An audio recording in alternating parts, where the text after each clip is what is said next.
मैं ह्यूमरस शायरी लिखती हूँ, मैं आप भी हंसती हूँ, लोगों को भी हंसाती हूँ। ICC मिल्कपीटर्स अभी तो जरा मुश्किल हो गया, still I go by PTA। चलो एक और भी सुना देती हूँ। बिल्कुल बिल्कुल। सुना दे। एक और प्लीज। ये वो भी क्या दिन थे जब हम हसीनों के गले लगा करते थे। अरे वो भी क्या दिन थे जब हम हसीनों के गले लगा करते थे, मगर ये उस समय की बात है जब हम 2 साल के हुआ करते थे। आप लोगों ने सोचा होगा क्या है ये, क्या बकवास कर रहे हो।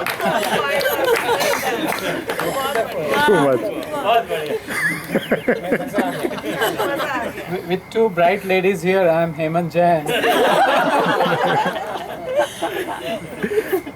And my interest is in protecting the world from the next world war, which will be fought with packets. So I create internet security appliances which will protect the countries from flood of packets, which will be the next war, I think. Yeah, so that's what I do now. What's cool about it? That's what is cool about it. Okay, why don't you take the video from Deepak? Oh, sure.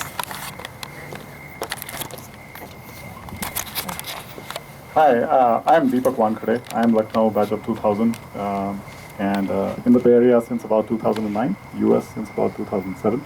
I work for IBM. We work in the strategy and analytics space. Typically, again, a lot of folks belonging to supply chain. Again, I also work in supply chain and operations strategy space. One cool thing is, so it's about a vaccine. It's called, you've heard about DPT Katika, right? So all consultants need to have PPT Katika, right? So I'm very fond of making PPTs. I make a lot of PPTs in my career. That's one of the things that you kind of grow the ladders with. So that's what my friends, usually say. कि यार तेरे को बचपन में जरूर DPT की जगह PPT का टीका लगा हुआ। So Excellent.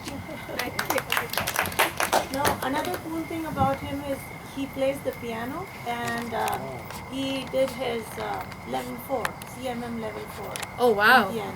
Yeah. So maybe next time we'll plan a cultural evening and then we'll... I'm a learner.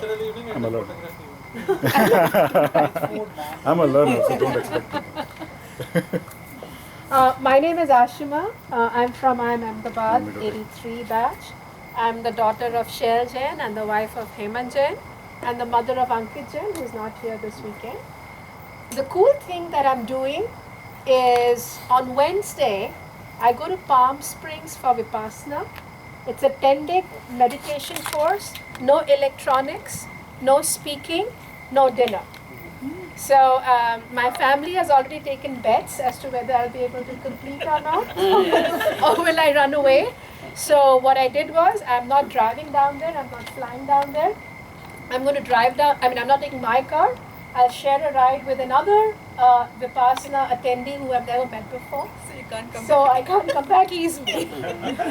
So this is the ashrama before Vipassana. We'll see what happens after Vipassana. पहचान तो पाएंगे ना। So with that, When you say no speaking, what does that mean? Salt and symbols? no gestures, no books, no nothing. You just so the schedule is you get up at 4 in the morning, you meditate from 4:30 to 6:30, 6:30 to 8:30 you get ready and you have your breakfast. 8:30 to 12 you meditate. 12 to 1 you eat. 1 to 2 you can go for a walk. No exercise is permitted, or you can just relax. Then 2 to 5:30 you meditate. 5:30 to 6:30 is chai. 6:30 to 9:30 you meditate. 9:30 you go to bed. Good luck. Who's saying that Ashima will do it and who's saying she will not do it? Bets, okay. We can think about it. I am feeling very bad. Supposing I'm not well, I can't talk to her. No, you can't. So with that, let's give everyone a big hand. And the floor is all yours. Okay. Well, thank you, Ashima, for hosting it. And I'm so glad that I met all of you with very interesting backgrounds and very interesting, cool things you do, pretty much. So I wanted to let you know that the net present value of having a child in America now has exceeded $250,000 negative. And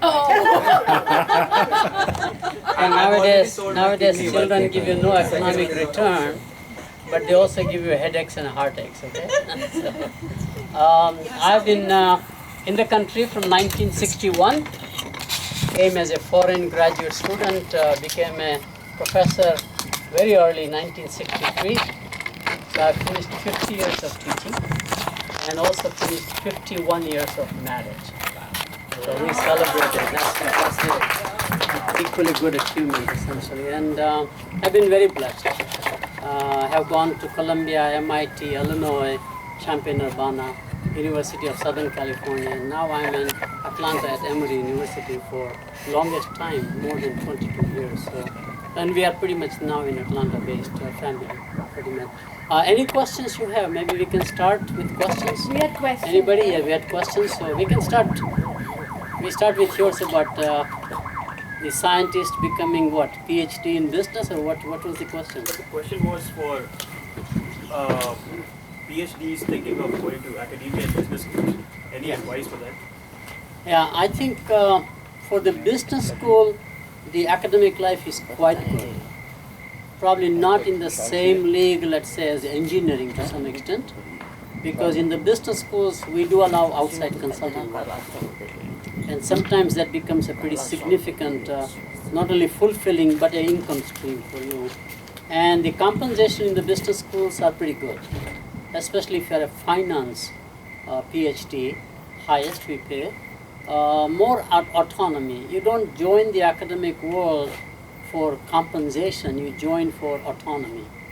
You really have no bosses. When the dean tries to behave like a boss, he's thrown out. That's a simple rule. And most deans learn the hard way, you know, which is very interesting. We have all kinds of jokes about the deans. I'm on the camera, so I have to be a little careful. But you know, you go from associate dean to deans, and these bitter jokes are very biting. So what's the associate dean? Associate dean is a mouse to be trained to be a rat, you know. I love that joke. I don't know why, but that's very interesting. So it's a good career by and large. And once you do your PhD and become academic, you have so many choices. If you wanted to, you can go into public policy area and make a major impact like economists do. If you wanted to go into private consultancy, you can start your own company. If you are a good writer and a good speech maker, then today a typical speech by, let's say, Ram Charan, who has become full-time, we command $30,000 to $40,000 per speech. So you can make enormous amount of compensation with impact at the same time. So it's a noble profession, my view, personally. Another question. You've written various books. Yes. So what does it really take to write a book? Tell us more about Sure. the whole process. The process of writing a book is that, first of all, you have to get obsessed with an idea, like any book writer will tell you. Whether it's a fiction or a non-fiction. I only write non-fiction. And then you are obsessed about learning more about the topic. The best authors are great learners. And also they are great storytellers. The best books always that sell is more like a storytelling. It's the same thing that you do. And so I like to learn new things, so I write on different topics pretty much. And I've been quite blessed, I must tell you. Rule of Three book has done wonderfully well about industry structure. Clients for Life, which is how do you become a trusted advisor, has done very, very well. Forms of Endearment, which basically advocates that if you are a shareholder-driven company, you will underperform surprisingly than if you are a stakeholder company, which is a contradictory, but its evidence very strong. And the last one I wrote was Self-Destructive Habits of Good Companies, based on one insightful question a CEO asked when you do one-on-one advising, very large company, $30+ billion, And in one of those one-on-one luncheons, he asked me, Jag, they call me Jag, by the way, like in Jaguar. So I don't like Indians to call me Jag, okay? I don't know why, but Americans, it's okay. So he said, why good companies fail? And of course I said, why are you asking that question? He's a telephone guy, and he had identified 4 companies to model a telephone, one of the baby Bells, Bell South, I will give you the name, into a world-class enterprise, IBM, Xerox, Kodak for branding, and Sears for distribution, retailing. All 4 were in trouble. He was very happy with the book, Tom Peters' In Search of Excellence. Then he became the head of the whole corporation. Same book, companies that were highly praised, where most of them were in trouble. So he asked a question, and I said, I don't know the answer, but I will do the research, and came out with the theme, 7 Bad Habits of Good Companies. And now people have asked me to write, it's a platform essentially, 7 Bad Habits of Good Academic Institutions, 7 Bad Habits of Good Nations, just goes on and on. But it's very fascinating. What do you think is the first bad habit of a good company? What do you think? They think they're good? Partly they're arrogant, clearly. And arrogance, clearly you can see the signs of arrogance of a successful company, but it's not number 1. They don't remain relevant. They don't remain relevant, exactly. The underlying cause is denial of new reality. I mean, this country, I watched working at General Motors and Ford, total denial about Japanese car makers. Think about that. They thought Japanese Toyota, remember Corolla, Honda Civic, and Datsun 210 Nissan car? They used to laugh at these guys in Detroit. Today they regret that laughter. By the way, same thing is happening with German car makers. Today Mercedes-Benz chief engineer drives a Lexus to show Lexus is a better engineered car than a Mercedes-Benz. Finally, Germans are admitting they may not be the best car makers, that somebody else can make better car. And what is happening to the Japanese will be taken over by Koreans and eventually Chinese. They just cannot understand that emerging markets can become world-class over time and take over industry after industry. And that's a very interesting denial of technology.